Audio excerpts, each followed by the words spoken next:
everybody, what is going on? I am Maximus Rex, and this is Big Baby Reviews. Once again, joined by my good buddy, Mark Darden. We just celebrated Christmas a few days ago, so Merry Christmas. Oh, yeah. Holidays to everyone out there. Hope you had a good one. Mark, how you doing? Doing pretty good. Yeah. It was a nice little holiday, nice little dinner, hung out with some people that were nice. So all in all, great. Very cool. Mark wore his best jacket today for this. I Yeah. guess it's red, so I'll consider it like a Christmas Yuletide kind of jacket. It's the times. So today, guys, continuing on with our deep dive on early Image Founding Father books, we are now at issue 3 of Wildcats by Jim Lee, and that's what we're going to be talking about today. My first comment on this cover here, something that they stopped doing after a while, and not all the Founding Fathers did, but Jim Lee is kind of like Rob Liefeld, throwing his name at the top there. Jim Lee, Wildcats. I don't remember Todd doing that. I don't remember Eric Larson doing it. So I think it might have just been Jim Lee and Rob. Which makes sense at that time. They're basically the two hottest, with Todd, the 3 hottest artists in American comic books. So, it's an extra selling point, I guess. Good marketing idea, but eventually they drop it.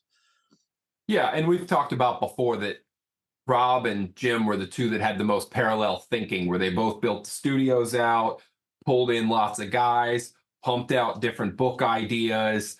They were the two that they wanted to do the thing with Valiant, so they were the ones that did the Valiant crossover. They went back to Marvel to do, I forget what that line was called. Heroes Reborn, I think. Reborn, yeah. Okay, Heroes Reborn, yeah, I did multiple books there. So they were both, they had the trading cards in their books.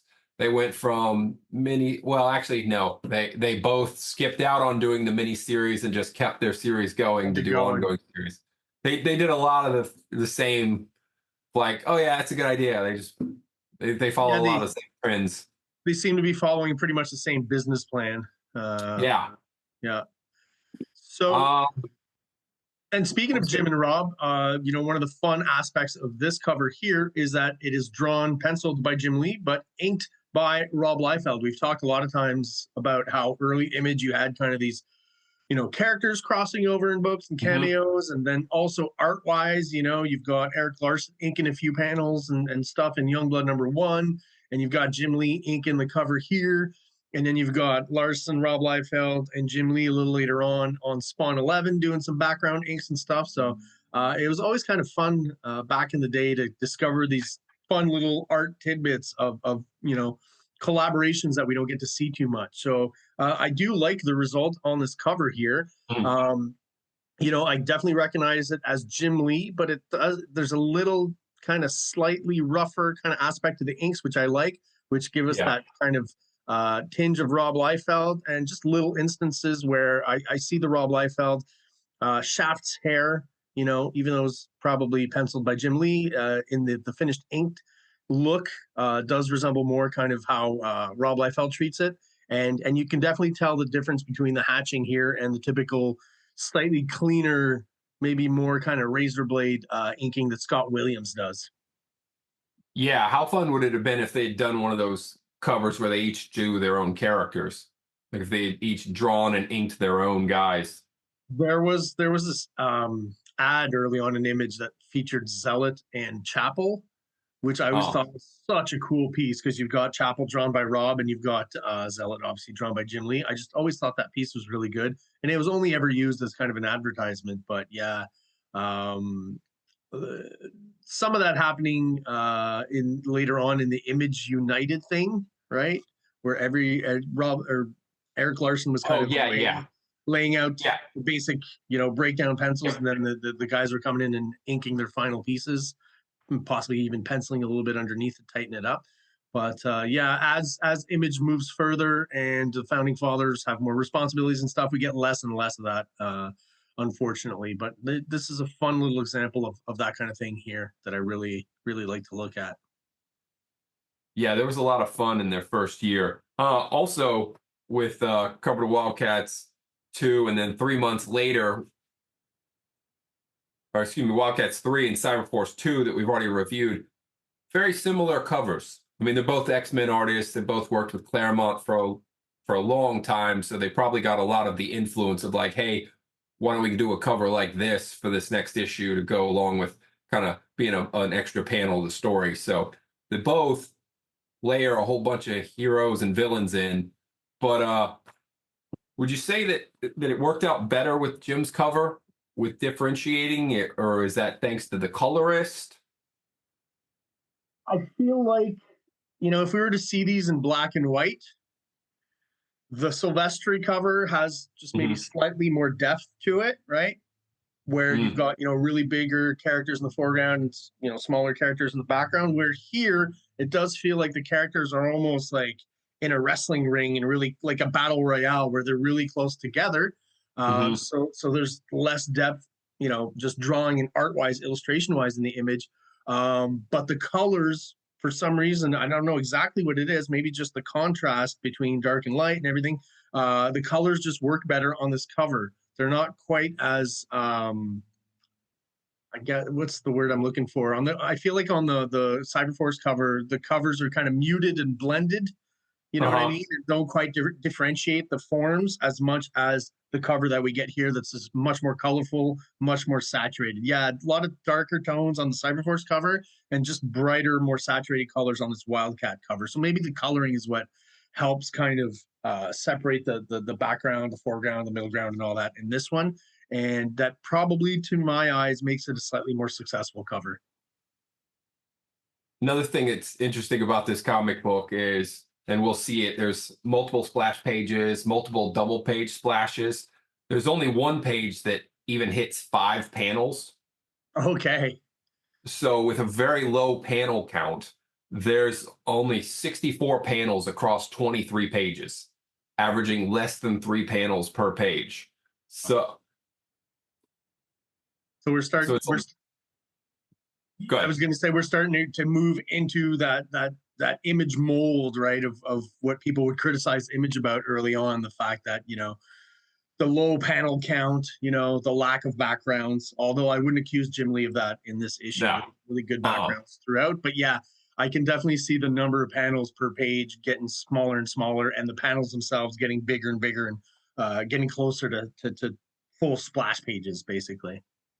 Yeah, I suppose if you're selling your pages and fans that buy them at conventions want the money shot, they want something that stands out on their wall. If you got a whole comic book it's pretty much every page is that, every page is one a fan's going to want to snap up because they're all incredible images rather than 8 panels of storytelling.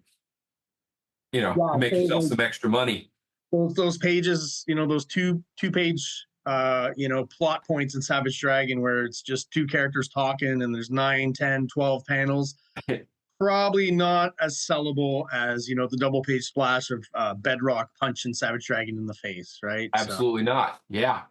And listen, let's not forget that, what sold Image Comics, at least early on with the Founding Fathers, was the art. We weren't there for the writing. The writing was definitely secondary. We were there for the cool art, and hopefully we got some decent writing and a decent stories. And as we've seen with the reviews we've done, sometimes we get a decent story, sometimes we get a pretty bad story. So yeah, and to the writing, this is a series where I think each issue they do get a little better. I think that Choi and Lee, like, they're figuring it out each issue, and it feels like it gets a little stronger. I saw a number of points throughout this one where I was like, oh, yeah, nice job there.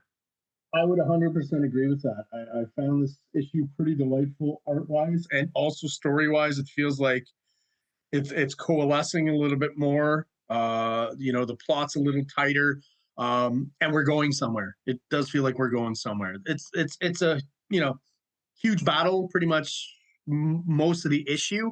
But I think the writing is definitely getting more solid. And I really enjoyed this issue, to be honest, going through it. I thought it was pretty cool. Yeah. All right. And so I read the editorial on the interior page, right? And just an interesting detail is, Jim Lee acknowledging the lateness of the books, right? So, he's explaining that originally Wildcats was meant to be a 3-issue miniseries. but he split that last issue. Issue 3 would have been like a double page count issue. What do you call that? A double sized jumbo issue is what he says here. Yeah. And for a few different reasons, he decided to split it up. One, because of the lateness of the books. He knew that if you had to draw all those pages, the book would be out obviously much later than solicited. So at least splitting in two, you wouldn't have to wait as long for some of the story and some of the action.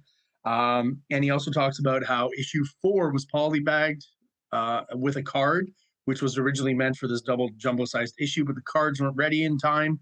So this seemed like the best option here. I guess by that point he had most of these pages drawn up, or, if not the whole issue, at least most of it. So it just made sense to not keep people hanging and waiting for the next issue of Wildcats, which again, in a business sense makes sense as well. So Yeah, would have been cool if it was a double-sized issue, though. Especially because of how it's a battle that just flows into the next issue because it kind of just keeps fighting. Would have been good, but hey, whatever. Small detail. And I think as a kid, whether I was aware of that or not, I appreciated the fact that I didn't have to wait an extra 3-4 months for the next issue of Wildcats, because we were already waiting pretty long for a lot of these issues. So yeah, the waits were long enough. So yeah, this is the DC version. So you just getting the credits of who worked on the book and not all the additional admin credits that would have been there for Malibu. Yeah, the Image logo is gone. The Malibu Comics logo is gone. Yeah, which but they left. Yeah, the Image gone. Yeah, but so page 1. You remember back issue 1, they had like the big face shot of Imp, and it was kind of like it's kind of a wasted splash page because there's not enough detail. And this one reminds me of that. It's a little better art-wise than that, and I kind of get why they have it as the opening shot, especially with where they go. But would you feel like it would be if like Spartan and Voodoo were a little bit in the background, maybe having a reaction shot? Just maybe a couple more characters. Listen, yeah, anything in that next layer of background would have been better.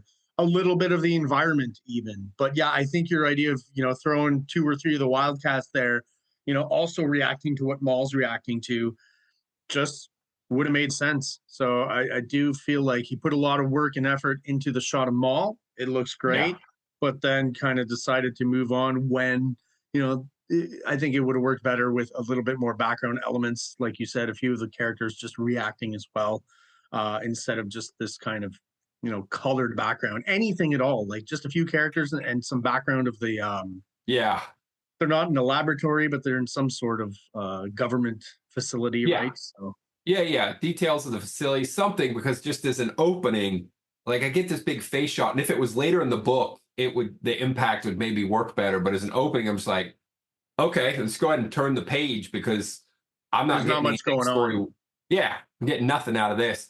The writing, though, they do a pretty good job. They give you a little summary, kind of like what happened and now where we are. So, like I was going to say, like, good job on that. Like, writing-wise, just kind of quickly catching us back up. Plus, it's been a few months. But color-wise, because they did this red background and then his red tongue, it almost just makes it look like there's a hole in his mouth. I think that's right. I hadn't noticed that, but you're right. Yeah. It looks a little odd.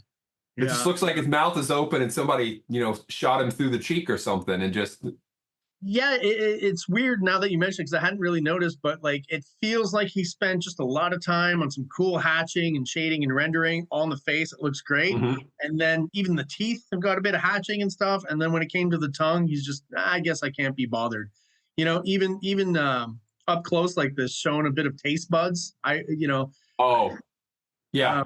Robert Crumb does this a lot, right? When you see the tongue up close and you can see the little bumps on it, or the classic on Ren and Stimpy when they would have those close-up shots that were kind of painted and you could just see all the disgusting detail. Yes. I understand that maybe that aesthetic is not really something that Jim Lee does in his artwork, but just something on that tongue to just make it even. I feel like he throws in that little line, vertically down the middle of the tongue, but there is that kind of indentation in the middle of our tongue. It just feels like it's thrown in as an afterthought and not even kind of at the right angle. It almost feels like it should be at a slight diagonal if you're trying to go for that. Yeah. And I know I often, unfortunately, have a dirty mind, but it ends up kind of looking like a knob now that I look at it. It's like he's Yeah. got, and I'll leave it, it's like he's got a knob in his mouth. So, yeah, it's a little odd. But doesn't ruin my enjoyment of this drawing, which, again, I think looks great. And really is just, like you said, this page is just to recap a little bit, Marvel style, what's been going on. And really, this shot pays off more once you turn the page. One last little comment. I've been paying attention to sound effects. I think it's hilarious that the alarm that's blaring in the background, the sound effect is Aruga. Aruga. Yeah. That nice. Always to me is similar to the sound of when Bugs Bunny meets the Lady Bunny. Or no, excuse me. Bugs Bunny gets dressed up as a Lady Bunny, and I'm not sure which character, but is kind of is it Yosemite Sam or Porky Pig is attracted to Bugs Bunny when he's cross-dressing, and there's kind of that classic cartoon thing of like Aruga when you see like an attractive lady. I'm getting bits and memories of Looney Tunes cartoons and stuff, so I'm probably messing up exactly how that coalesces, but I think people kind of get a sense of what I'm talking about here. So I just thought that was hilarious that that's what they used for the alarm here. Yeah, Elmer Fudd, or sometimes that wolf character would do it. Got it. Yeah. These are the kind of insights you're getting, kids, when you watch our review. Yeah, that's right. All our references are from comics or cartoons. Yeah. I was just thinking, if this, instead of this big splash, if this were like the final panel of the page and they had just little recap panels, maybe like show us where one half of the team is, where the other half of the team is, the bad guys are up to, maybe a panel of Gnome and his little triad group, and just kind of boom, boom, boom, Lynch and his crew, like just the little recaps. Here's all these guys. And setting up the players again. Yeah, absolutely. Yeah. But like we've talked about before, I think we're both very much in the vein of appreciating when artists give us as much of the story as possible visually, where you don't have to add narration boxes or anything to explain stuff. That's one of the negatives of early image stuff. And I think especially with the team books, with Silvestri, with Lee, with Liefeld, where they're explaining a lot of stuff in the dialogue and the narration, right? And not in the images. And I think they're drawing the books and then coming back later and going, oh, wait, if we don't explain this somehow in the narration, it doesn't make sense. So we're going to have to add, lots of narration boxes. And that's kind of a little bit of what's going on here. They could have done the recap with, like you said, a few smaller panels, either flashbacking to last issue or just giving us the major players so that when we turn the page, we know exactly what's going on. And I feel like also, unless you have anything else to say on this one, maybe Lee at this point has seen the other books and has seen what Larson's doing with a splash page on the first page and then turning to a double page splash. Or he's basically doing the Kirby thing in this issue. Yeah, but the Larson ones would be like bad guy and hero leaping at him, or it'd be like punch one, or there'd be something rather than just shot. Yeah, no, I definitely think Larson is better at using it as a plot device than Jim Lee, but I feel like he's kind of riffing on that idea. Yeah. With page 2-3, this is great. Love it. This is the opening we really should have if there was a way to finagle that. Laying all these characters out in the room. Do you dig? There's this circular shape to the room, and it's almost like the characters are laid out to the lines of that perimeter. Yeah. I think it works totally as a design thing. Interesting looking background, right? I always pay attention to how artists draw the tech. And what do you call this place that they're in, this government facility, this research facility that they're in, right? That they're always in, right? Youngblood, Cyberforce, and Wildcats, they always end up in some technological facility. But I think Jim Lee does a really good job of it. And because he chose that circular design, it kind of makes your eye move around and read the image, right? Where you're kind of going from character to character, and you're like, oh, there's Voodoo, There's Spartan, you know, there's, oh, the Youngblood guy. Like, I think it's a really clever design, and I think it works really well. Very involved drawing. Like, this probably took a lot of time. This is, you know, very detailed, the rubble on the ground, all of that stuff. Just a beautiful, beautiful image. Yeah, for sure. And writing wise, it's one of those where they do a good job because Cho and Lee very much they give you a rundown of who Youngblood is, give you a quick of like what they're about. It's ridiculous though that Spartan's like, oh no, we weren't ready for something like Youngblood, because I'm looking at this team makeover and it's like, you got 3 humans, one with guns, one with a bow, and one with some throwing knives, and then you got an alien armed with the lamest Ninja Turtle weapon there is, the bow staff. You're worried about those guys? I mean, Die Hard and Bedrock, I kind of get Bedrock. I kind of get that. But we got Maul. He could just get bigger. And He just could just get smash bigger everyone. and thump some Yeah. guys. You got a cyborg, we got a cyborg, but our cyborg can shoot laser blasts. So, gonna one up your cyborg. So if we just had somebody to handle the cannon fodder humans here, we're not, they shouldn't be that worried. I think story-wise, it would have been better if he was like, oh no, Youngblood, I wish we had the whole crew here, because this would be no problem. But since Yeah. it's just the 3 of us, Or we're a little even like we're not so covert anymore, right? We've been kind of found out, you know. If Youngblood's here, they know about us. yeah, they got found out quick. Yeah, Because everyone often forgets, yeah, the covert aspect of the Wildcats. They're supposed to be underground and unseen, but they make a pretty loud noise for characters who don't want to be seen. Um, One interesting thing of the depiction of Youngblood here by Jim Lee is he's definitely going by the very, very first kind of original designs, right? We talked about how Rob Liefeld quickly adds stuff to his designs. Like, this is yeah, definitely the chapel design from the cover of Youngblood #1. yep. Badrock or Bedrock, I guess, still at this point, just like in the Eric Larson Savage Dragon issue #3, is pretty much the design that we got on that first cover. And some of the, I remember you had pulled up like a pinup that was in one of the issues of Badrock. I think it was Rock the Vote or something like Yeah. that. So they're definitely going with that very first original design that quickly disappears in the Youngblood book. He's still got those funny little cartoon gloves, you know, the Mickey Mouse gloves, basically. Always thought it was funny that Rob just, when it came to Bedrock, I feel was a little bit uninspired for the gloves that he's put on him. And with Bedrock as well, I remember talking about the Larson Savage Dragon #3 issue where there was that first shot of him where they added kind of a Kirby Crackle-ish kind of texture to him, and then it disappeared throughout the issue. Colors here is doing something, trying to do something a little bit similar here, trying to get that rocky kind of texture. Yeah. Is different from the Savage Dragon one, but basically, I think they're using like noise just for Bedrock. It's one of those things in Photoshop and Procreate, and they do it consistently throughout the issue, and I think that works well as far as giving Bedrock a different, interesting texture as opposed to the other, you know, characters who have just normal skin. So I like that kind of little attention to detail there.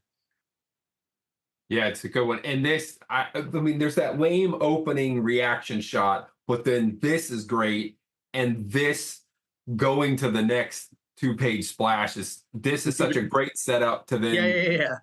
you know, boom.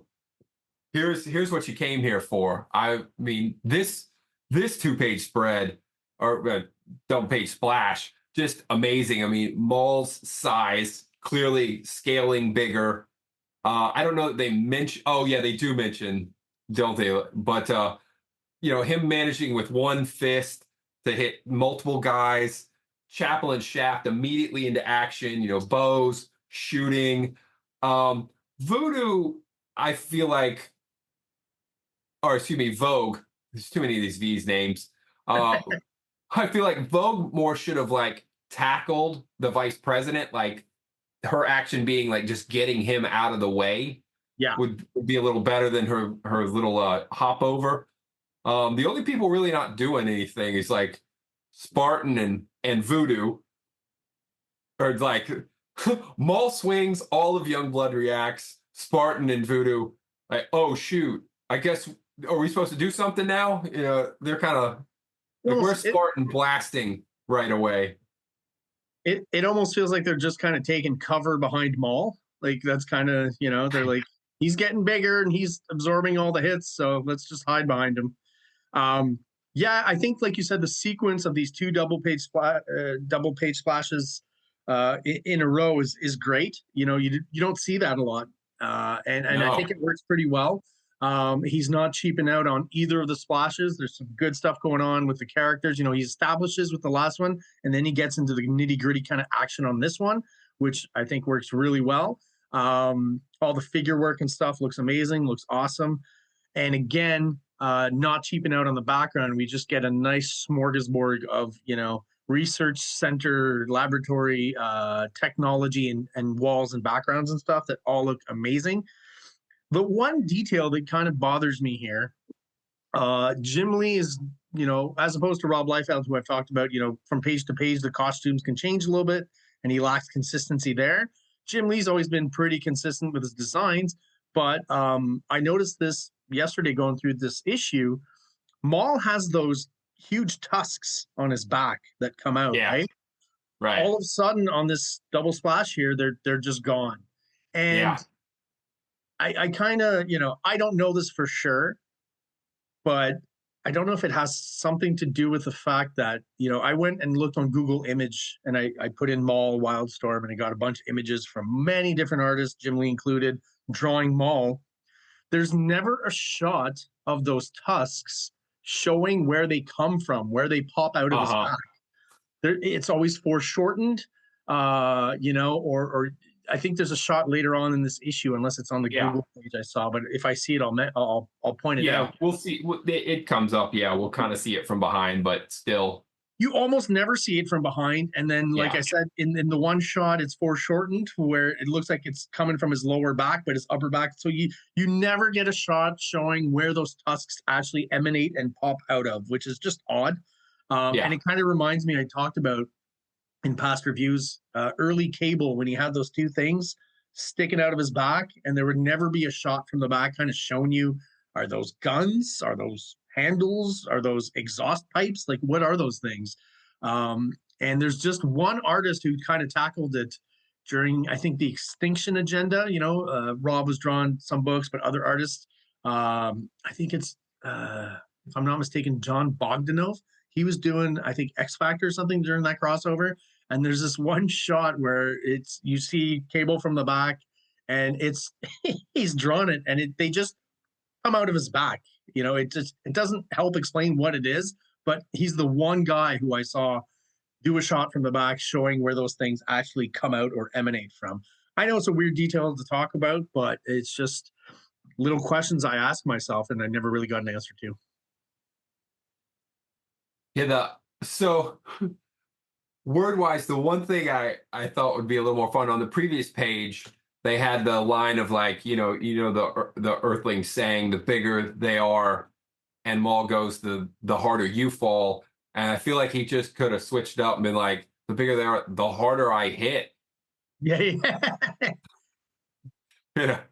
I get the other one's more a play on the original saying, but I just feel like that would be a more impactful, especially as he is just smacking people. Yeah. Yeah. And Vogue does mention like, oh, is it just me or did this guy just get bigger? You know, did he just get the size of a house?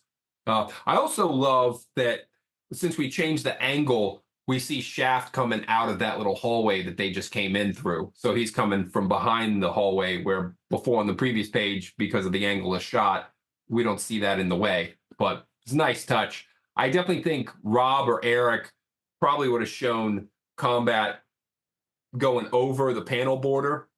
Yes. So yeah. Been more being knocked out towards the audience. But as you saw before, Jim's just not doing a lot of full bleed. He's always got panel borders. Yeah, in the case here, even if combat, just the hair and the head had popped out, if not the arms, that would have given it that extra bit of layering and dimension. But even without it, it's a pretty solid layered image and you got a lot of depth. And like you said, adding that little hallway adds even more to the depth and a little bit of storytelling as well. Where did these characters come from? If you don't mind, real quick, if you can go back to the Yeah. first double page splash, just because a little bit of history here, where you've got Maul mishandling the vice president here, and he's like, "Yeah, you're choking me," and he goes, "Shut up, potato head." Oh, If people don't know, this is a reference to the vice president at the time misspelling potato. There was some sort of speech he made where he's talking about, spelling, or kids can't spell anymore or something. I'm not exactly sure about the context, but I remember people really making fun of Dan Quayle because he couldn't spell potato, or he had misspelled potato. So they are referencing a little bit of real world stuff with that one there. And then after this one, like the action just keeps flying in this one. On the left, there was an ad before. I love this one, does a lot in these first two panels, what basically the previous page did, or the previous two spreads did, where you've got the setup, Die Hard's flying forward, and Badrock's in a really good, like, cock back. Like, you definitely get the sense of, like, oh, he's about to throw this punch. And you've got the motion lines, too, that are all, like, everything's coming forward, and then the next panel having sort of the explosion of color and the actual punches and Maul coming out towards them. The only thing that bothers me a little bit about it is the fact that instead of like an actual dark, line panel border, we get this red color. So it doesn't exactly separate from the previous panel. It kind of flows into it. Or would you agree? The colors blend a bit too much because there's yellow and dark oranges in the left-hand panel, and the red. It kind of gets lost a little bit. And also, what doesn't help that is the background colors near where Bedrock and Die Hard start off kind of like yellow and into orange, and as it moves up, it moves into a red. So you almost lose the actual sense of, like, you can see the border at the bottom of it around Die Hard and Bedrock, but by the time you get to the top, it kind of blends, and it's kind of hard to differentiate. So you lose the border as well. Just a weird choice there. That creates a little bit of confusion. One thing I thought was hilarious. I don't know if this is just me extrapolating from what I see here. I don't know this to be the truth, but that shot of Die Hard in the second panel feels to me like Jim Lee went through the early issues of Youngblood and said, yeah, this is how you draw a character in this pose, Rob. That shot of Die Hard where it looks like his legs are bent behind his head. It's the same pose, right? He's like this, and then his legs are so far bent back that they're coming out behind his head in the Youngblood issue by Rob. You know which one I'm talking about. Yep. I just feel like Jim kind of played on that here and said, this is how it's supposed to look, Rob. So your character doesn't look like his spine is broken. But also, I guess this is how your character likes to deliver punches. He does this weird, a double uppercut fist thing. Yeah. Street Fighter was popular around this time, right? Yeah. So it's an odd one. Then let's see here. It's more cool action. You get awesome blasting, probably better shooting than Chapel's ever shown to do. I mean, at least like this gun feels very powerful.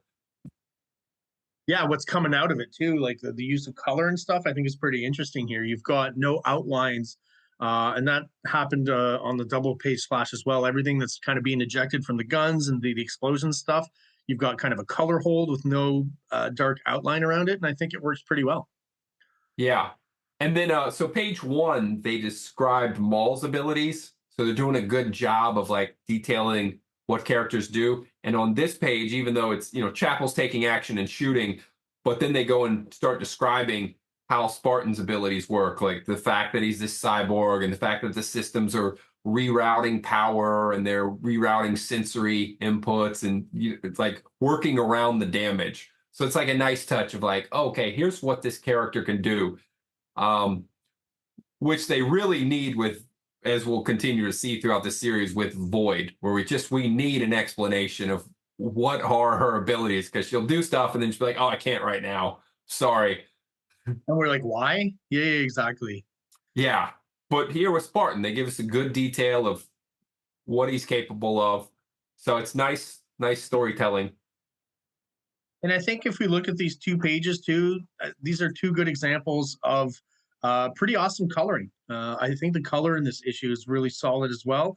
I've mentioned how I really do like the early image stuff. I feel before some of the colors started going ham and really crazy with the computer effects and the computer coloring, where the effects are a little more subtle and subdued. I talked about just the emanations from Chapel's gun and this effect with the sonar kind of arrow that Shaft throws out there. And I like the fact that they kind of worked in this trick arrow kind of deal that Shaft has here. Because I mean, up until this point, we've seen him throw just regular arrows. We've seen him with a ninja sword, right? And here, I guess we're kind of leaning into a little bit the green arrow kind of influence and the different kind of arrows that he can have, which makes total sense, you know, with that type of weapon that eventually you would kind of tire of just regular arrows and, you know, start throwing in with green arrow. It gets a little ridiculous sometimes in the 50s and the 60s with the boxing glove arrow and that kind of stuff. But it's kind of fun and tongue in cheek as well. So obviously, I don't expect Shaft to show up with like a cupcake arrow or something funny. This still kind of makes sense within the context of you know, his weapon and his abilities and the different kind of offensive weapons he would include within his arrows, right? Yeah, they really make the point later. It's way, way later when they get to Alan Moore's short little run where he mentions like, hey, why don't you have trick arrows? The guy that hires them, and then the guy starts going through the trick arrows and be like, oh yeah, but then this one caused that accident and this one led to this death. Yeah, you know what? Maybe those aren't so great. So they kind of yeah, they kind of have fun with that. The only thing weird on this page to me is when you get to Pike's word balloon there, it's just pointing to his hand. Yeah. And so because of that, it almost points to the VP. So it's a little like I know who it is, but I have to think about it to know who it is, rather than if they had moved that balloon tail over and go ahead and let it cover over the arm a little bit. Because I get where they, you know, they wanted to work it behind the figure, and then we're like, where do we put the balloon tail? So they probably needed to put it over on the right side. And I was going to say the top right would have been better, even if it's close to one of the hilts of his swords or whatever. That probably would have better spot. Here it almost looks to me like, now that you mentioned it, I didn't really notice it, but it looks like Pike is like a ventriloquist and he's doing the whole right, having his hand talk. Yeah.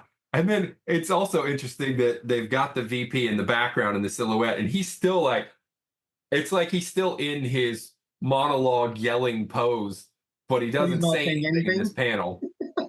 You know, he doesn't like that would, I get it because they've got the up close, so he's like, destroy them all. But if he was still ranting in this one of destroy them all, like, you know, break it up, put it into both panels. Or just a little word balloon in the back that just says blah, blah, blah, blah, blah. Like they don't actually write out what he's saying, right? Because it's not important. Yeah. Or just, Stella! You know? There's no point where Youngblood was like, VP's kind of weird. Like, off camera, this guy is. He's pretty blood hungry. Destroy them! Destroy them all! Like he's, Machiavellian. Yeah. Yeah. Oh, yeah. Then we catch up on the rest of the team. This shot is really reminiscent to me of X-Men #1 when they're in sewers on that, you know, danger room kind of mission to find Professor X. Definitely feels like there's a similar kind of composition to this here. I mean, there's only a few different ways that you can do that kind of shot, so but it just always reminded me of that. Yeah. The other thing, they do a lot of back and forth. There's a lot of kind of snarky talk, which I guess is trying to add characterization, but they don't really say anything.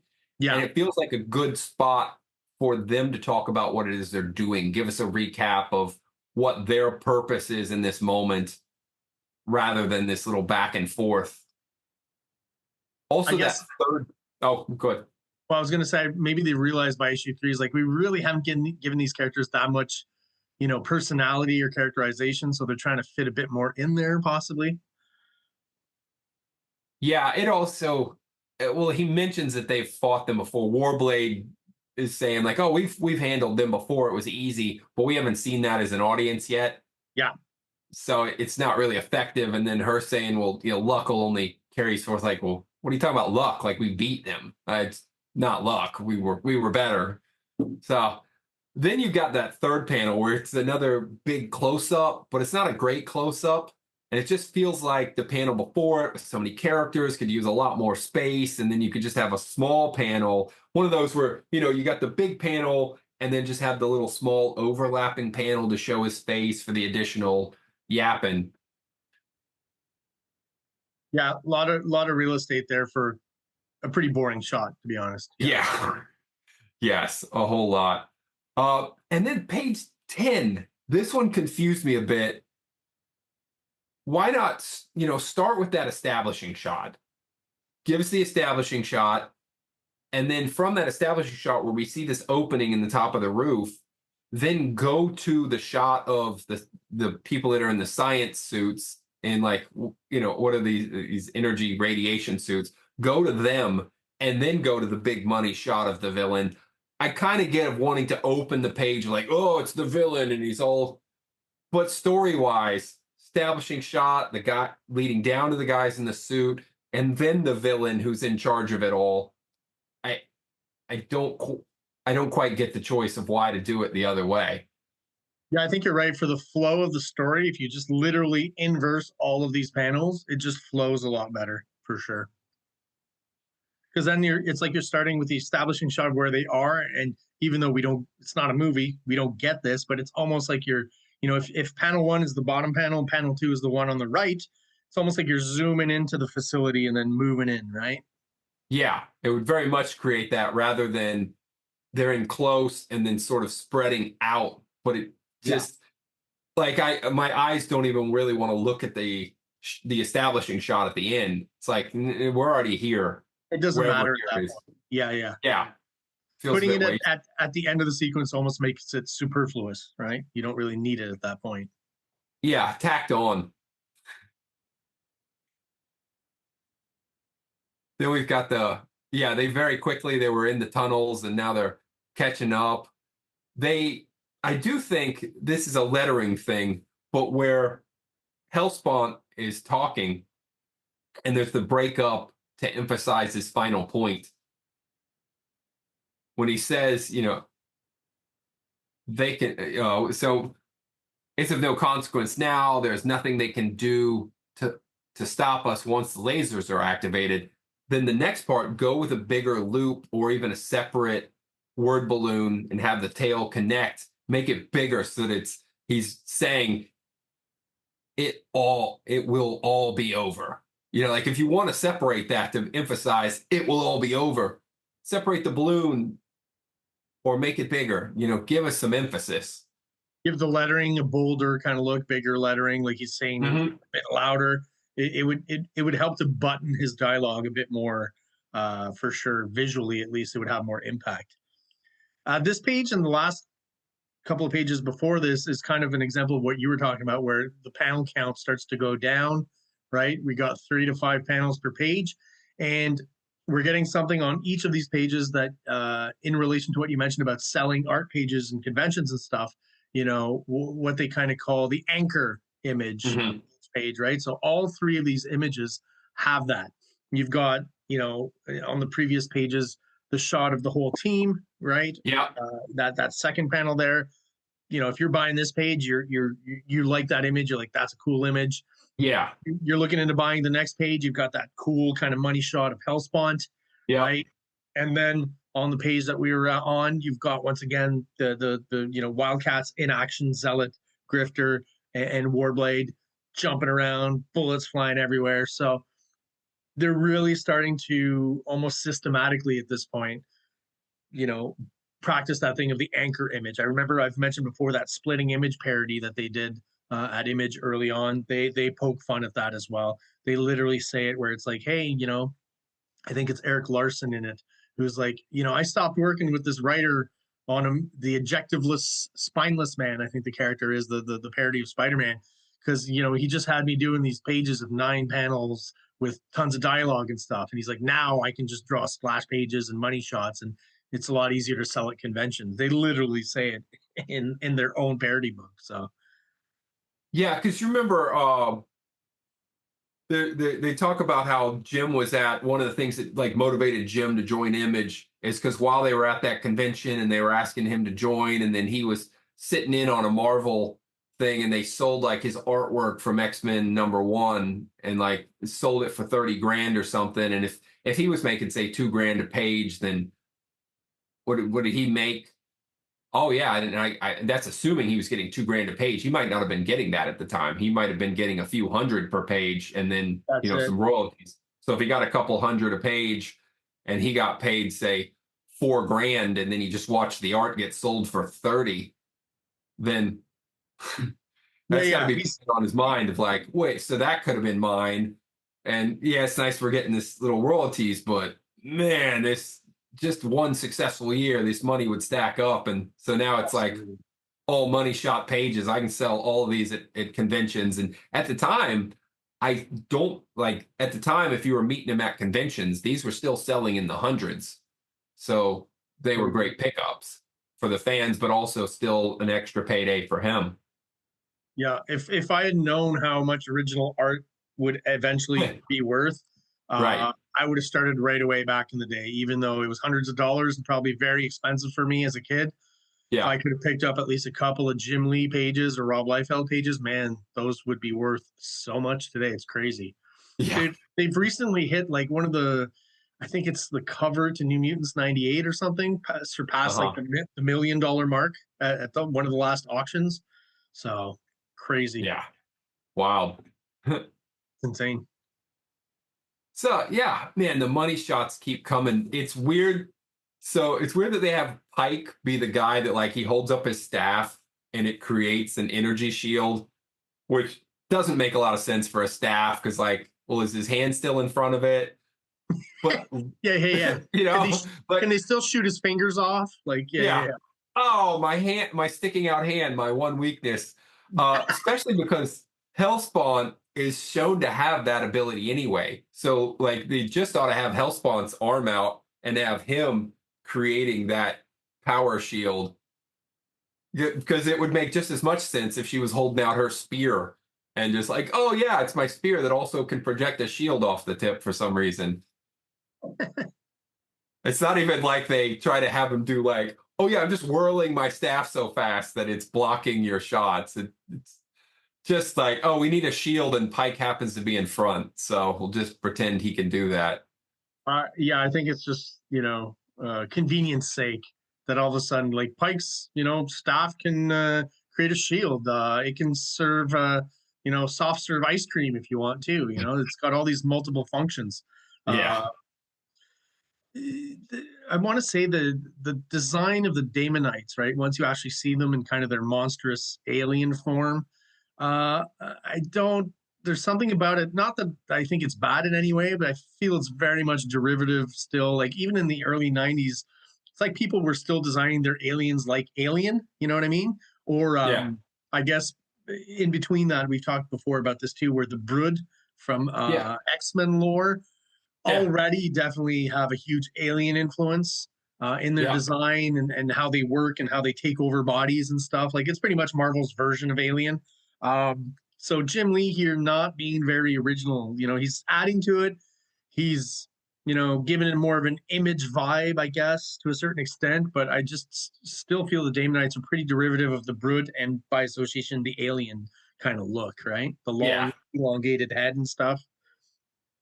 Yeah, absolutely. I did notice though in the DC Comics PDF, they cut out the little red line border that was originally around that panel. Oh yeah. Yeah. I'll take a look at that. Wonder why they did that. Yeah, there was just that little bit of panel border that emphasized panel 1 a little more than the rest. You think maybe that was originally maybe a mistake and that's why they took it out? Because it just kind of, it doesn't hurt the flow or anything, just feels a little bit out of place because it's the only spot you see it in the book. Like I don't think he does it anywhere else. It's the only one they do it on. Yeah, not sure. I was trying to look through my X-Men because like, I mean, we know that Warblade is just his T2 alien Wolverine. Yeah. It doesn't even have like the, later on Alan Moore would make it that like, oh yeah, he just does all kinds of weird blade shapes, like his whole body is a weapon. And they were failing to do that in this early iteration. They were just having him use his hands. But all the shots of Warblade, especially against one of these Damonites, it's like, I know I've seen these exact shots before. These are completely a Wolverine shot. Like Jim could have gone through his file, Yeah, pulled yeah, out yeah. sketches, and like, yep, now I just detail it as Warblade. Well, you can, and we've talked about this before, you could kind of, trade, replace Ribclaw in Cyberforce by Warblade and replace Warblade here by Ribclaw. And they're Yeah. interchangeable. They really are. One thing I'll mention about, like, again, we've talked about the money shots, the anchor image. We've got one on the left with the villains right at the top. And then on the right, this shot of Warblade, puncturing through this Daemonite alien. Uh, Jim Lee's a great artist, but I've often said, and I think as he gets older, it's even more obvious where I feel like his poses are getting a little bit static. He's getting a little Uh-huh. cozy, a little kind of, almost like studio photography with the characters and their poses. Here, it's one of the most dynamic, kind of moving Jim Lee figures I've ever seen. I'll give him a lot of credit on this one. The way Hmm. Warblade's twisted and the Yeah. muscles on the back and stuff, it almost doesn't feel like Jim Lee to a certain extent, but I just think it's beautiful the way he's treated the anatomy and the movement and stuff. Just a very, very moving, animated, kind of dynamic image that I'm not used to getting from Jim Lee.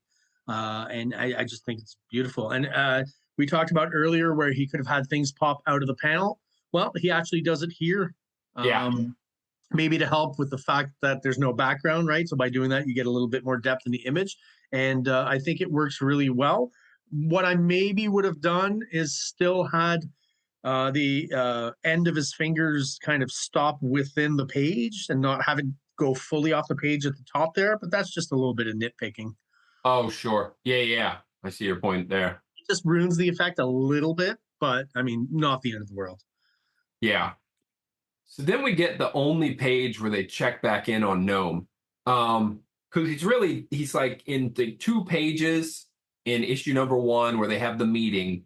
And then in issue number 2, they foreshadow where the comic ends on Gnome, like at his throne of like, ha ha ha, I've put everything into place for me. And then this issue just get the little 1-page check back in. And I think the biggest issue is you've got this. What they try to set up here is you've got 2 major forces. Like you've got the Wildcats, and they're the rogue team trying to stop this bigger agency, the Damonites, who are more set in. Like they've actually worked their way into the government and using different parts, and you don't know who they are. And then they try to have a third powerhouse. So it's like, oh, these 2 are against each other, but there's this third powerhouse with Gnome and his triad. But there's just not enough space for them, and they don't have a real purpose. And I think it would be more efficient if they just cut it down to Gnome being a solo guy, someone Yeah. who's trying to prop himself up, but really he's just working behind the scenes trying to manipulate for his one chance to gain power, which he kind of is kind of what he does anyway. But it would be more effective if you just kind of knew he was more of a Gollum type, and he was just Sure. this Yeah. sneak thief trying to give information to manipulate the people so he can get his chance to get some power. Taking advantage of the situation while Wildcats are distracted, he can go around and do his scheming. Yeah, for sure. Yeah. The triad, I mean, a lot of work involved in their design and stuff. The 3 Hmm. characters, and to me, they're really kind of forgettable. They're just kind of generic 90s looking characters. They're not fully fleshed out. Obviously, we don't learn a lot about them. And yeah, just not very interesting characters. Yeah, I mean, if the Triad had been what the Damonites were using, like if that was their operatives and we had seen them consistently throughout, like if they were hanging with Pike and whoever the Coda assassin was, because I don't remember a name for, if they were hanging with them the whole time and we saw them more, maybe they would be memorable. But as it is, there's just this idea that they exist, but they really have no part in the story. I mean, as you would see in issue 4, it's like they show up for 1 page there too. They are just Right? not a Like part. They're we know that they're gnomes henchmen, and that's about all we Yeah. know. That's really all we know. Yeah. So I would have loved this page just being committed to Gnome, moving himself into position, and haha, I've got my pieces in place. It's all starting to fall into place, and I'm waiting for my moment. By having less, they could have done more with it. Yeah, it feels like they're trying to jam a lot into this page here with, at the same time, not much actually going on. Yeah. This, Uh, this next shot of Maul is pretty mhm. funny. I think it's a good idea to have all the rest of the Youngblood members, Wildcat members, kind of in silhouette to create that distinction in the planes. And then, man, Maul has really gotten huge here. Yeah. Yeah. And this page, the one thing that is disappointing to me about it, since he does go so big, I wish that this first panel was most of the real estate of the page. Like, it doesn't need to be a full splash, but if you're going to sell the size, This would have been a good opportunity for a much bigger panel. Yeah, for sure. yeah, shrink down these other panels and really sell this shot because he's now huge. I mean, if you really, this would be the proper one to turn and have a 2-page splash and him just, crazily taking up almost the whole space. And then having the people leap away. That's really kind of and then the other thing they do pretty well though is they established him on page 1, and he talks about, he gives a little bit about who he is and what his powers are, and they go in and they kind of reiterate, they give you his powers again, and then start to talk a little bit about voodoo. So I think that part's nice. Again, characterization where they're giving you details about what these characters can do and giving some interplay between them. Here's another, when I was talking about the mystery of the tusks that are coming out of his back. So this Right. third panel here, it's like, again, like we're just right on the cusp of seeing where they're coming from, but we don't quite see it. They're still being overlapped. And it's like, I always imagined that they came out maybe a bit higher up on his back, but now they seem to be coming from really low on his back. And at the same time, what is the point of the tusks? Has he ever used them for anything? I mean, if you kind of crouch down and charge at someone like a football player or something, maybe, but like I never really understood the use, and I don't think they were ever used in any kind of way where you were like, oh, okay, I can see now why those tusks would be there. It's just, I always thought it was a weird design choice that you could just kind of take out. Well, it was just like you're drawing your big guy and like, oh, I need my guy to stand out. I've got his Be a color little bit scheme. different What? from the Hulk. Whoa, Yeah, hold on. Look at these two tusks. Now I don't. Now he looks different from from the the Hulk. whole. Yeah. He doesn't look like Bedrock. It's like I got my one cool detail that makes him different. And the big M on his forehead too is a little too on the A little nose. funny. Maybe. Yeah. Yeah, it's more of a, not something I would expect from a 90s design. Like maybe, Jack Kirby was big on the letters, right? Historically, if you look at the first appearance of Galactus, he's actually got a big G, I think, on his chest or on his belt or something in his first few appearances. And then eventually they dropped it because it's like, yeah, I don't think this deity godlike figure would have to, have the first letter of his name there. I mean, obviously that harkens back to Superman. He's the first kind of official superhero. So Right. Had the S yeah, on the chest. Or, the Turtles where the cartoon went, whoa, you got 4 guys that look pretty similar here. We got to add some more differentiating factors. We got to give them slightly, got to make the color of the bandana different. We're going to put the first letter of their name on a belt buckle. which is again very comic booky and superhero-y, I guess. Was that on the cartoon or just on the toys? That was they did that in the cartoon and Cartoon as well. Yeah, Archie version of the comic. sure. Yeah. Yeah. So it was across the board. As soon as the Turtles became more kid friendly and lost their tail, we've talked about this before, how in certain shots it just looked like genitalia, which makes sense if you're making, again, kid friendly. So yeah, I guess that makes sense. They do in the bottom of it, they talk about Voodoo's abilities a little bit, and they suggest that she can manipulate people mentally, and that she's been using that a part of the reason that men like tip her so well. And it just seems like if you're already a hot chick, that gets you the tips. If you could mentally manipulate people into giving you money, couldn't you just cut out the stripping part? Yeah, you don't need to be a stripper. Yeah, she could be the worst bartender at the place and still just be raking in the money, or just walking down the street and people going like, "I like you. Here's money." Yeah, yeah, exactly. Here, just for being you. Yeah. Yeah, I don't know if this quite worked, but I photoshopped a little bit, uh, where I just did a, this isn't even as far as I think they should have taken it, but just by using the white space a little more, having Oh him yeah. bust out of the panel some more, and I think it could have been narrowed in even more. I still don't think this quite achieves what I'm thinking, but like you get a little more of an impact of him. Yes. Well, You know, again, I the whole point is to show you, how big he is, and he's kind of doing it in a very small panel. So it's a little counterintuitive. Yeah, like because he's barely on the rest of the page. Like if you go to panel 3, he's only a little bigger than he is in panel 3, even though that's a smaller cropped in panel. So I just really felt like you gotta just spread him out, Yeah, and make it huge.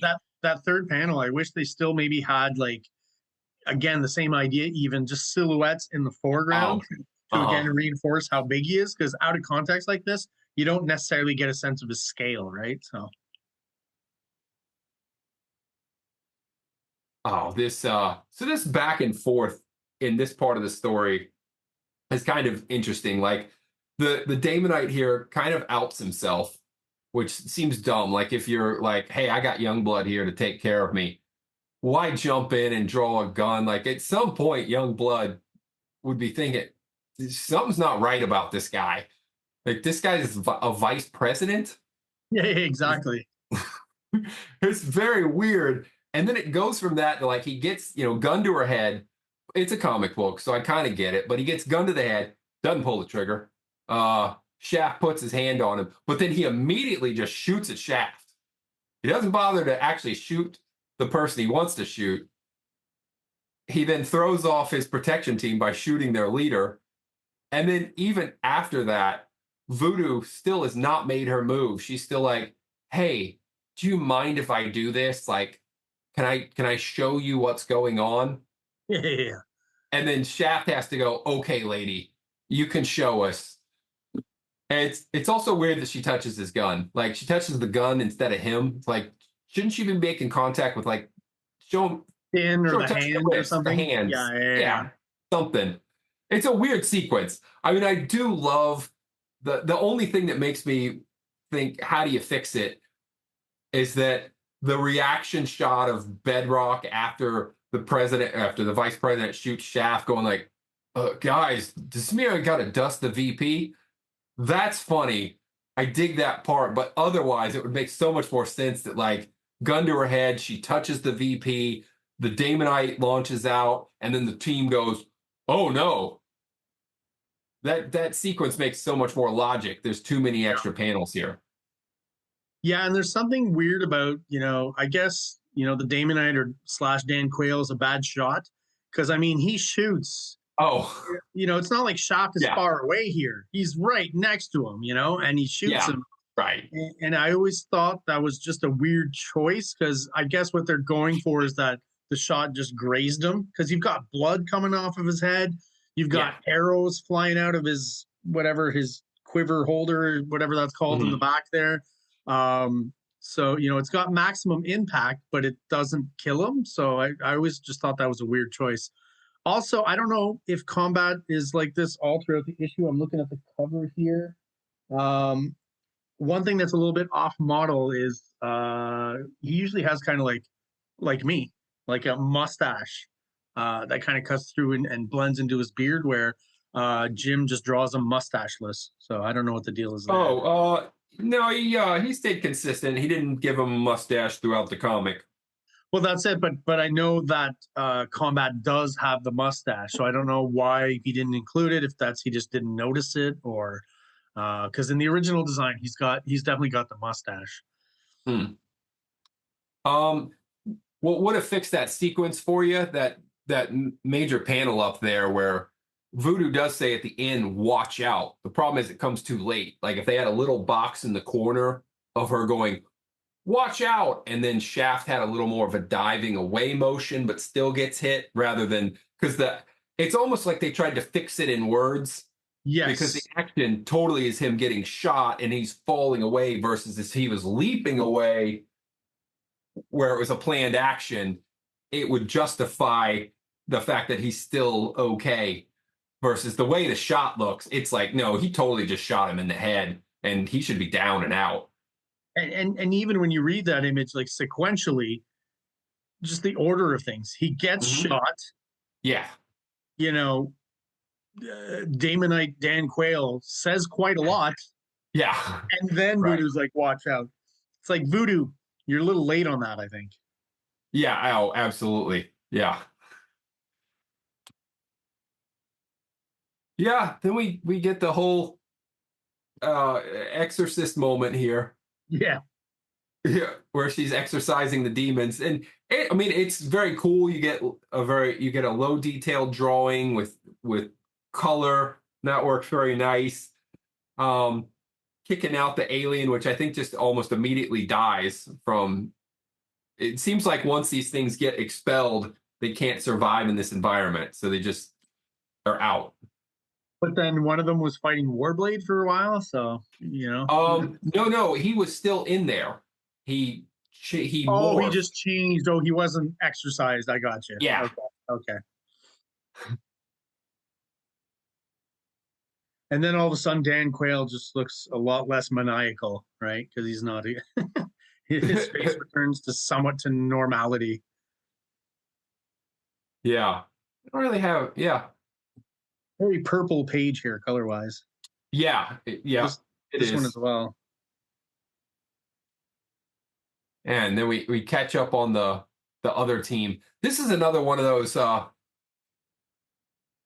we just don't have an establishment of what Void can do or not. Because it seems like energy wise, if she's this Dr. Manhattan-esque character, she should be able to throw up a shield and block his blast. There's really he should have to have the orb. You know, it should literally be like he has his hand on the orb and then blast her, and that's what makes him more powerful to knock her out. Because if he could just do this, if he can blast her with his own power, then it seems like he's already powerful enough. What does he need the orb for? Yeah, exactly. Well, Yeah. okay. He does Right. need it for the another bigger goal plot later on, but yeah, no, I agree. Yeah. But there's not a good establishment of their power levels. If he's this powerful, then the Wildcats are not that big a threat. So they just need to establish. Also, in the earlier sequence, I think I forgot to mention this, when they're sneaking in through the tunnels, again, we need to know why they didn't just teleport right on into this room. There's no reason for them to be sneaking through a dirty tunnel if you could just like, boom, we're here where we need to be. Absolutely. Yeah. Because with like Nightcrawler back in the day, he could teleport, but they set forth the limitation that it was line of sight. Like he needed to see where he was teleporting to. So he's here and he jumps up to here and then down Yeah, to so here. he didn't teleport in the middle of a wall or something. Yeah. And then in the comic, once in a while, if he did teleport onto the other side of a wall and had to like, oh, I just have to kind of guess and hope I'm right. And sometimes that would wear him out, or it was just a big risk to take. Yeah, and wasn't there also like he couldn't teleport, 5, 6, 7 times in a row? Like eventually, he would tire out. He would rapid teleport in fights, but if he was taking other people, it was a That bigger would deal. weigh on him more. Yeah. That weighed on him quite a bit. Yeah. So I wish they established their abilities. I also think it would have been way better to have had Warblade with the other group, because you've got just these two smaller bad guys to take out. There's 5 Wildcats here, and somehow Hellspawn takes out both of them and 2 of them in a blast. And then it just feels like the 3 remaining people, like with Zealot, Grifter, and Warblade, they should be taking down Pike and this other Coda person pretty easily. Yeah. Yeah, like why Warblade goes down so easy? Like, oh, you hit me in the back with a power staff, but I'm some kind of liquid metal thing. So And it even shows you in that image, right? That it's kind of pushing through his body. So yeah, if he's liquid metal, it shouldn't really affect him, right? yeah, he should just shoot spikes out his back and then have his head just turn a 180. Also on this page, I think with Zealot, and we'll see other images too, Jim Lee's goal was to show her ass as often as possible. Oh, There's a lot of ass shots with Zealot. yeah.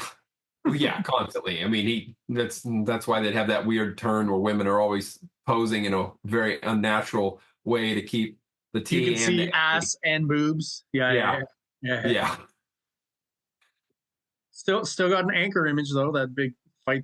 See, and here's so that shot there where they're fighting the Coda, and then yeah, on the next page to reinforce what I was talking about, Zealot's ass. There it is. yeah. In the shot. Well hatched. Yeah, it's at least logical because she just landed from that somersault, and now she'd be 2-on-1. But then Hellspawn comes in with his psychic Psylocke Yeah, yeah. power, I just like I, knocks her out mentally. I like the color treatment in that panel though. I think that works really well. It's kind of a nice kind of fading out effect into the color and stuff. I think that looks really good. Yeah, I was also thinking it's also a very dark page. Yeah, you're right. Color wise, it almost feels like, Yeah, as opposed to even the page on the right there, that there's maybe something in the scanning or the treatment of it where it's just all of a sudden goes a little bit dark. yeah, and I don't. Did the colorist do that on purpose to show that, like, oh, this is getting grim, like the heroes are really down for the count on this? Yeah, Because if so, it helps set the mood of like this is not going well. and it also makes that color effect of Hellspawn's hand going through Zealot's head a little more. It makes it pop even more in contrast to the darker tones around it, right? Uh-huh. Yeah. And I just this fight sequence, I really dislike it because they pop into this room and like both Grifter and Zealot just go down immediately, which again, it wouldn't be so out of place if Warblade weren't there and their numbers weren't as strong versus like Zealot's this great fighter. Like, yeah, it's versus another Coda person. Big whoop.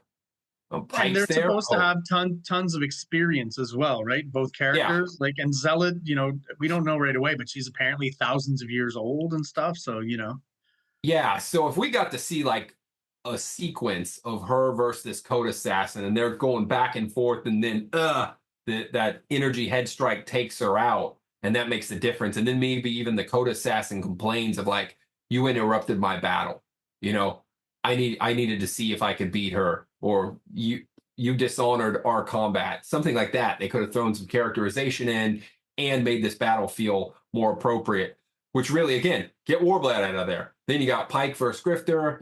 You got Zealot versus whoever this Coda assassin is. And at least you get like, you get the underdog vibe if there's less of them, obviously. yeah, because you've got 3 pages to sell this sequence, and again, this falls into the area where you've got 3 full pages, but we see very little happen because you got 4 panels, 2 panels, 3 panels. So they're averaging 3 panels where comics normally average 5, and sometimes pages do 8, 9 panels, without being too wildly gratuitous, 7 panels. So if we'd been given 7 panels with smaller shots, they could have got a lot of this action in and made this battle feel more impactful rather than just like, look, beautiful money shot. How about another beautiful money shot? Yeah. Storytelling panels. It makes this comic that's 23 pages feel smaller than it is. Shorter, yeah. And I guess maybe if this had been included with issue 4 and that jumbo kind of sized issue, maybe we wouldn't feel that as much. But yeah, it feels like this issue specifically is a very quick kind of action sequence with very low panel counts on each page. Yeah.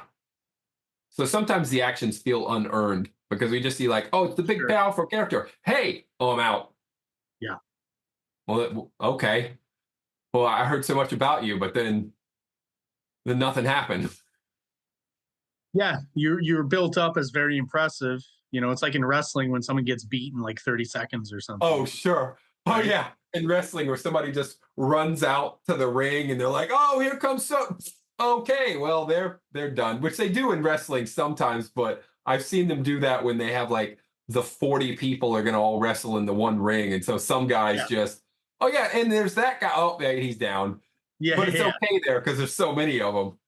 Well, there's always the one guy, halfway through the battle royale or the Royal Rumble or whatever, who comes in and his job is to clear the ring a little bit. There's too many guys in there. Oh, Yeah, yeah, yeah, yeah. And I mean, yeah. I always think back to the classic of that for me, anyways. When I started watching wrestling as a kid and stuff, was the Ultimate Warrior beating Honky Tonk Man Mhm. for the Intercontinental Championship, and it was like, as a kid, I was like, oh my God, this Ultimate Warrior, he's so amazing that he beat this guy in 30 seconds, became the Intercontinental Champion. Obviously, later on, realizing that wrestling is scripted and they obviously plan that out to make the guy look amazing, right? So our next page is a couple things. So visually, storytelling wise, we get this one Dame Knight that's on the ground in the lower left corner. He's not very noticeable. He doesn't stand out very well.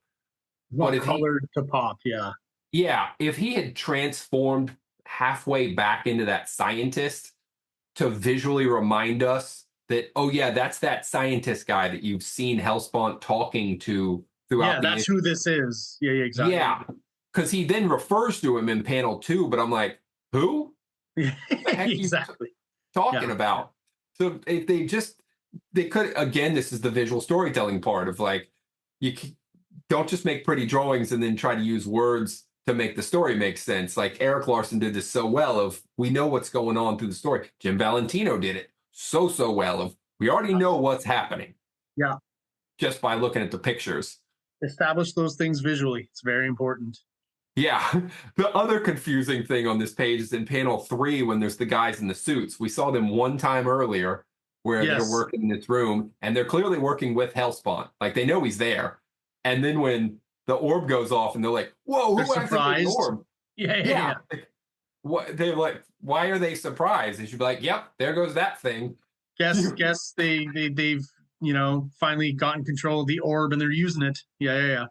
Yeah. Can you imagine like Star Wars when they're going to fire off the Death Star, and you've got those guys who work in the tunnel. Like you see guys that work on the thing, and if it went off, and they were just like, "Oh shoot, somebody's using the."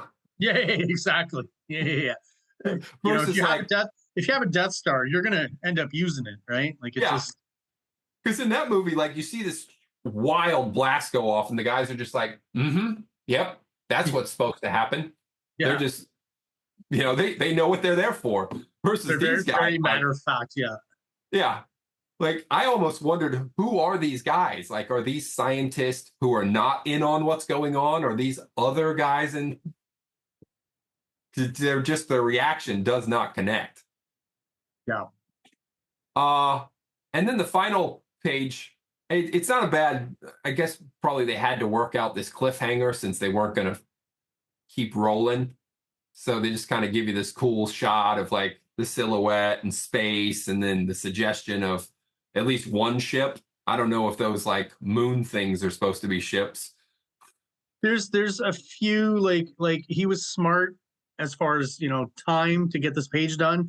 He Yeah. establishes the one big ship, and then you've got a bunch of tiny ones which are further Oh away. yeah. Yeah. What Yeah. doesn't help here is the coloring. The coloring of the ships is similar to like the planet that they're Yeah. overlapping. So maybe if those had been just like a much darker color, they would pop more. Yeah. You can almost read them as like textures on the planet, right? If you're not paying too much attention. Yeah. The other thing I as a kid, it wouldn't bother as much, but more as an adult now, I would have liked to have seen some panels throughout the comic where they're actually in communication with the other planet. Like at least one of something like, Yeah, hey, yeah, yeah. Project so and so is moving ahead. We're 2 hours out. Like, are you in position? Yeah, yeah. Portal has been opened, blah, blah, blah. Yeah. Yeah. Because I will get into an issue 4, but yeah, I just really feel like that needed to be established. So it's just like, these guys they just sit and wait in space. Yeah. Just like, hey, Just eventually waiting something's for going a to happen portal. up here. Yeah, yeah, yeah. Yeah. Yeah. But I'm looking at this image too, and even though he's included those smaller ships, I do agree that there should be like a whole armada here. There should be Yeah. ships, overlapping the bits of black space nearer to the portal. Like there should just be a shitload of ships here to also heighten the danger, right, of all these ships coming through and overtaking Earth. right now it just feels like a small group that, maybe the US military could take care of. Uh, but, we've seen space movies, Star Wars being one of them, where there's just a shitload of ships. Yeah. And obviously that heightens the danger that's involved for planet Earth in this case. I like Jim Lee's work on Hellspawn here, where like it's a very designy page, right? Where his profile Yes. also becomes the background. Hmm. Really cool. I like that. That works well. And it also shows up sometimes when Jim Lee's a little bit rougher in his depiction of characters and his artwork, like the teeth on Hellspawn, and even that Yeah. kind of checkerboard Yeah. texture that he's using there on the other side of the interior of his mouth. I love all this stuff.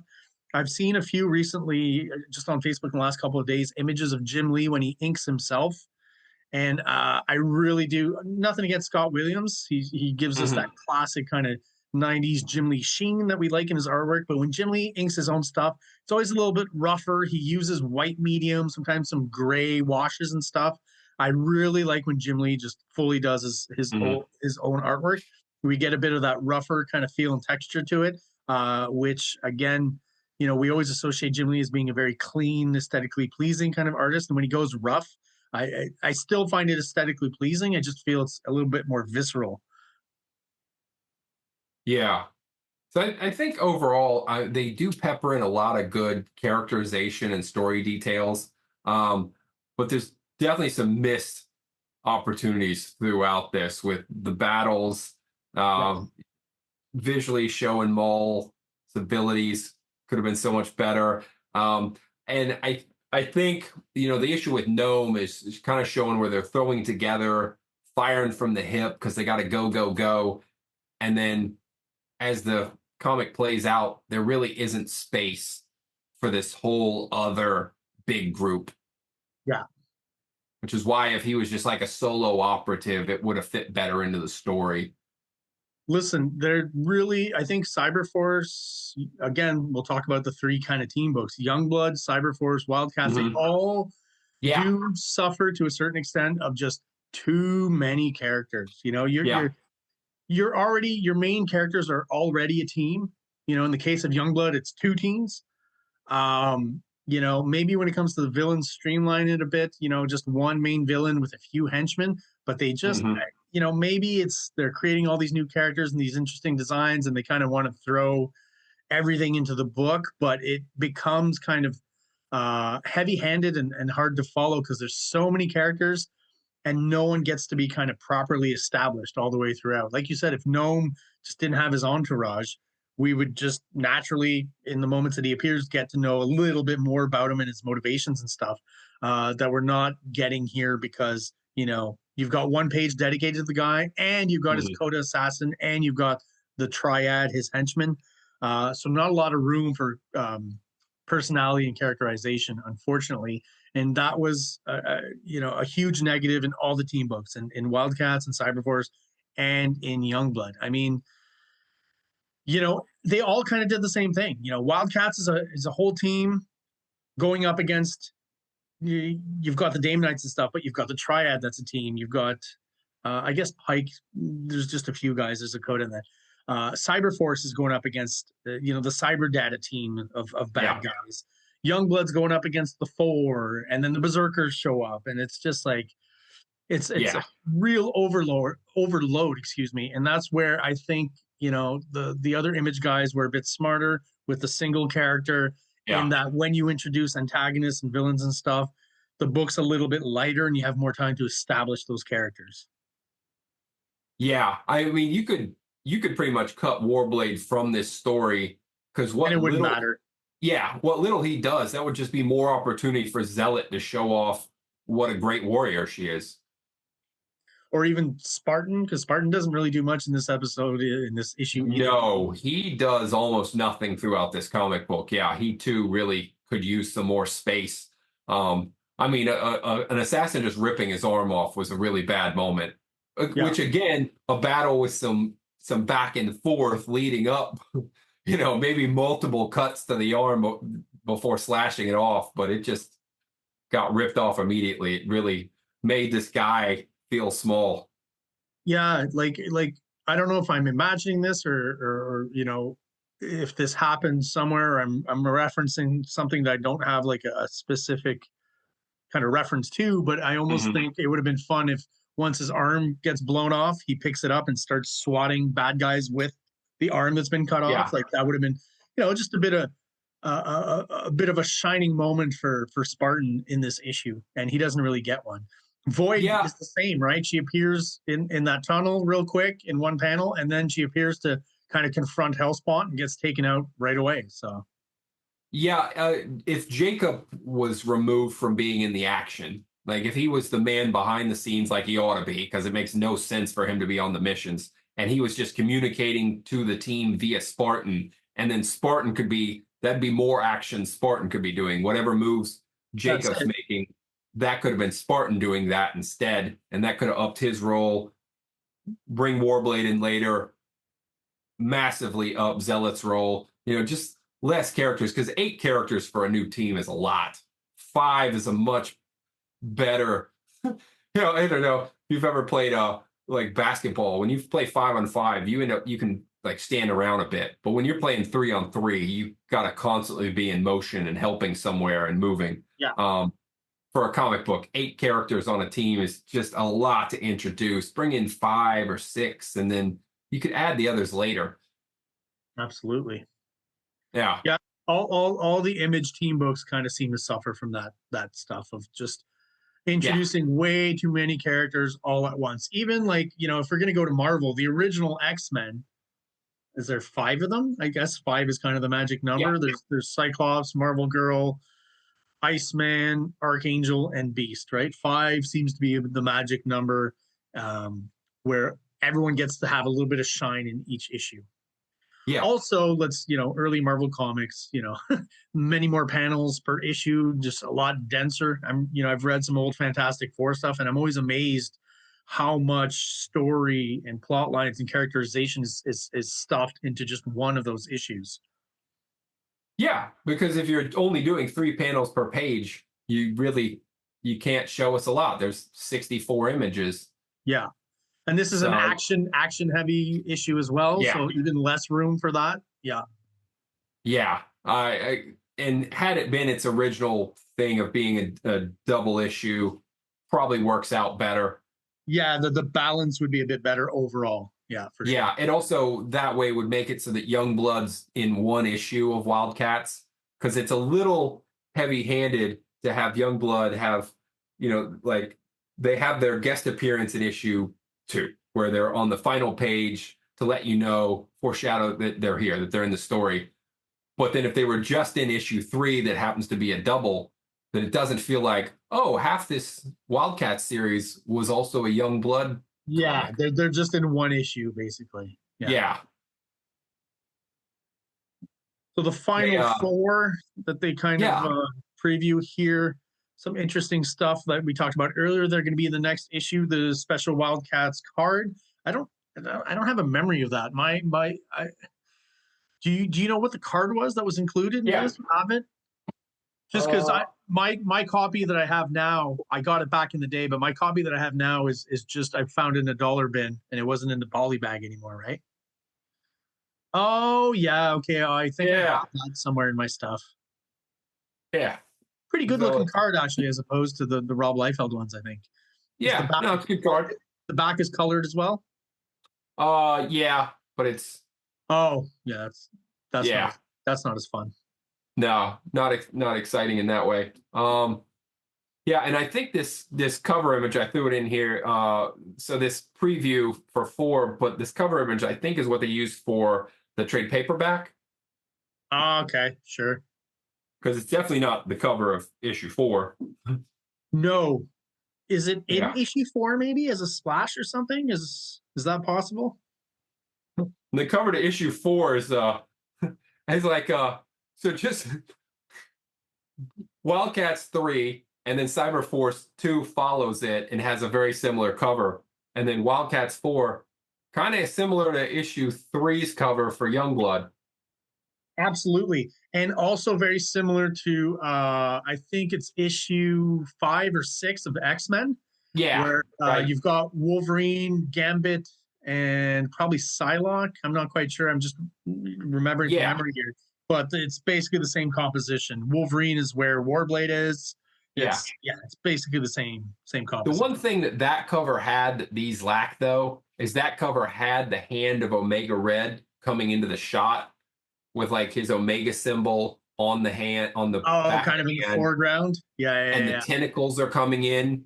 So it alludes to the threat versus these are just the cool pose of the heroes. That's it. Yeah.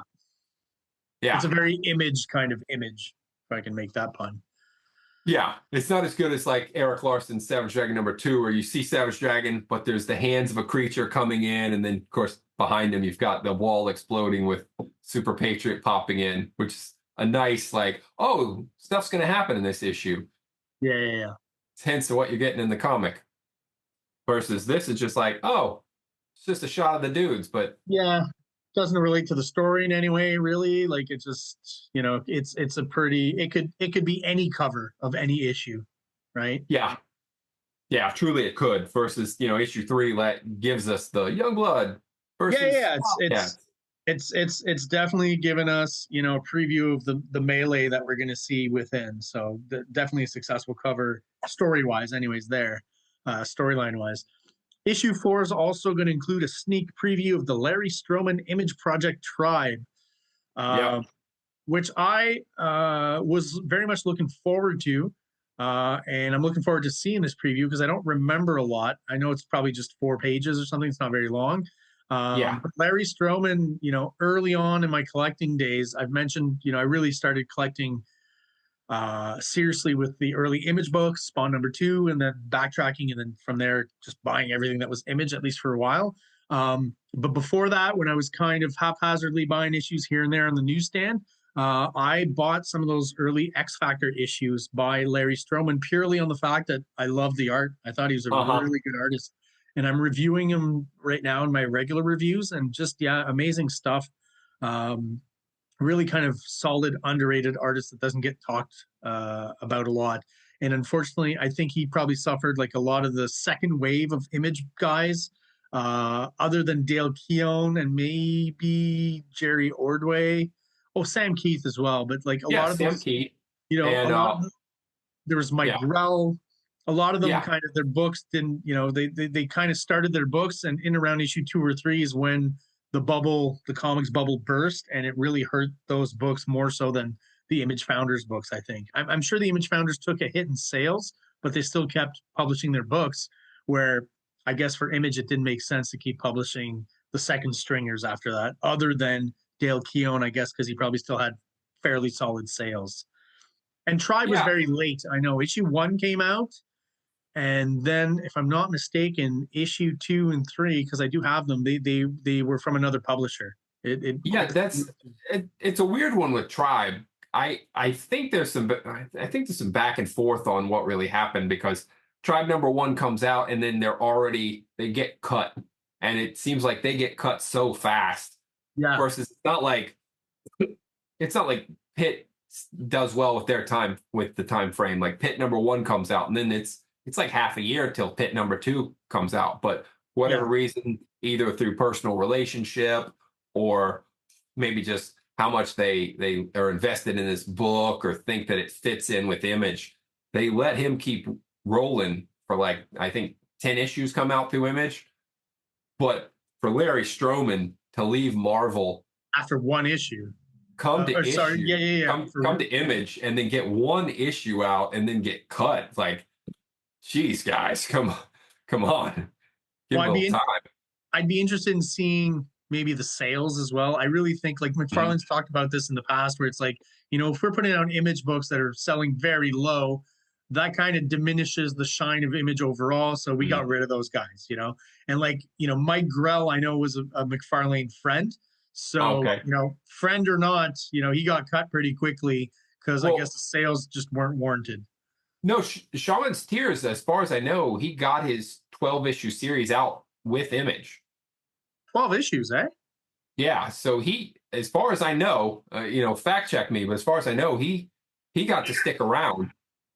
I could be wrong on that. I don't remember that many issues of Shaman's Tears. I always felt like there was 2 or 3 of them, and then it maybe went somewhere else. I don't know for sure. I'd have to look into that. I know it fell off my radar for sure. Yeah. Yeah, I know some guys got cut, and so I think there's definitely at least another one. I mean, Larry Stroman and his writer, I'm sorry, I don't remember the name right now. They're definitely the guys where it's just like, ouch, that hurts. You know, they didn't do that to anybody else. Yeah, just the one issue, and that's it. Yeah. Yeah, yeah. So I'm trying to think of who the other cuts were, but like Shaman's Tears got to keep going. Pitt got to stick around despite its bad delays. Max was pretty consistent though. The Max did its 3 issues, then took a break while it had issue 1/2, and the trading cards come out, and then it came back and did what would have been the second miniseries, but instead was the ongoing series, and then it picked up quite consistently after that. I think probably would help. Yeah, I think the Max had pretty solid sales. There was good interest in it, and his schedule-wise, he was pretty good at putting issues out fairly regularly. And Sam Keith just has this art style that, you know, so excuse me, you know, for those, you love it or hate it, I guess. I always thought it was amazing. It's quite different from all the other Image guys, but just, you know, it's funny because you read old interviews with Sam Keith and he talks about how that style that he had with the Marvel Comics Presents and into the early issues of the Max, he says, I was kind of trying to do my own version of the Image style, right? It just, you know, it ended up not really looking necessarily Image-like, but it was aesthetically pleasing. I always thought, you know, I remember seeing some of his covers and going, man, that art's really different. Who's that guy?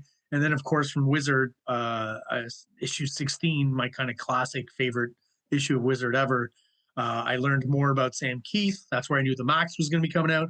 Obviously, as a kid, I was like, whoa, there's a book coming out that's going to have my name. I was like, wow, so amazed. And I was like, man, I wish I was clever enough to have thought of that, just use my own name for a character, right? Add an X at the end. For a while there, I was writing my name with 2 X's because I thought that was so cool. And and his Marvel Comics Presents stuff that, you know, while they were advertising the Max is going to be coming out and stuff, he's like, I remember that Wizard, you can still catch him in this last bit that he's doing for Marvel Comics Presents, which was Wolverine and Venom. Such a great bit of comic art. If you can get your hands on those issues, just, I still have them, and they're some of my most cherished comics because I love the art. Is there anything else of note in here? Not really. There's a letter page thing. There's a Super Nintendo ad in black and white, which is kind of funny. Yeah. And, I guess that does it for Wildcats number 3. So next time we'll be looking at the conclusion to the Wildcats miniseries with, as you can see here up on the screen, the final 4. One last little comment I just want to make, because I didn't when we looked at the cover.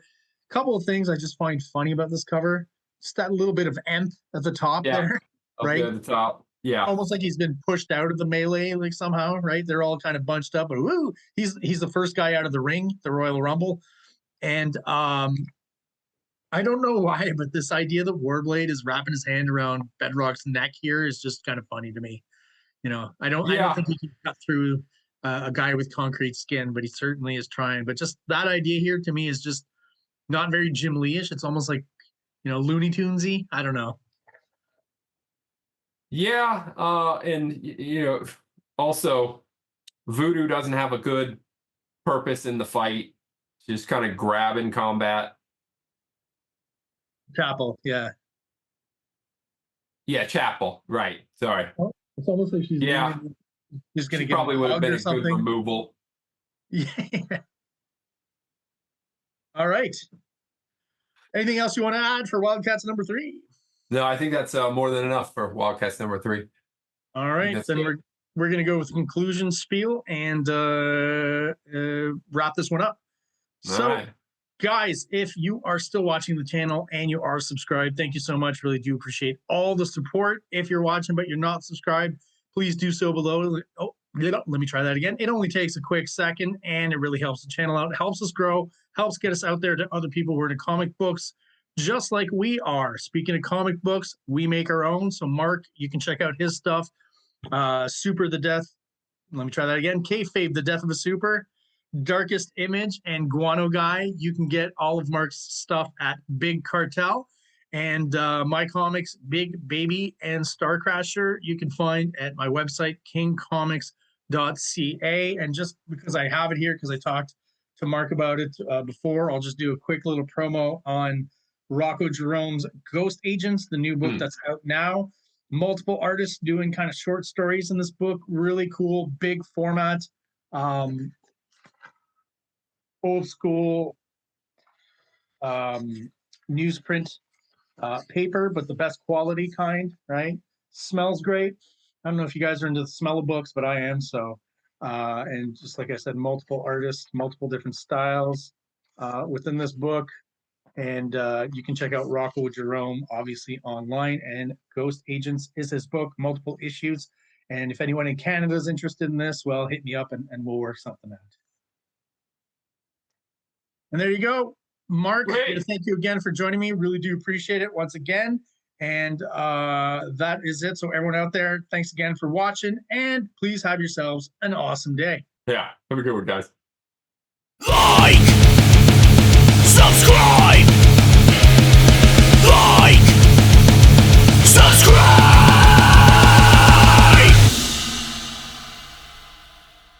King Comics presents Big Baby, Volume 1, Issues 1 to 13, 204 pages of story and art.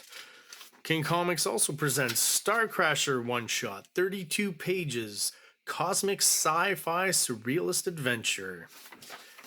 You can find these fine comics at KingComics.CA, at MaximusRex13 on Instagram, or on Facebook, MaxRex or Big Baby.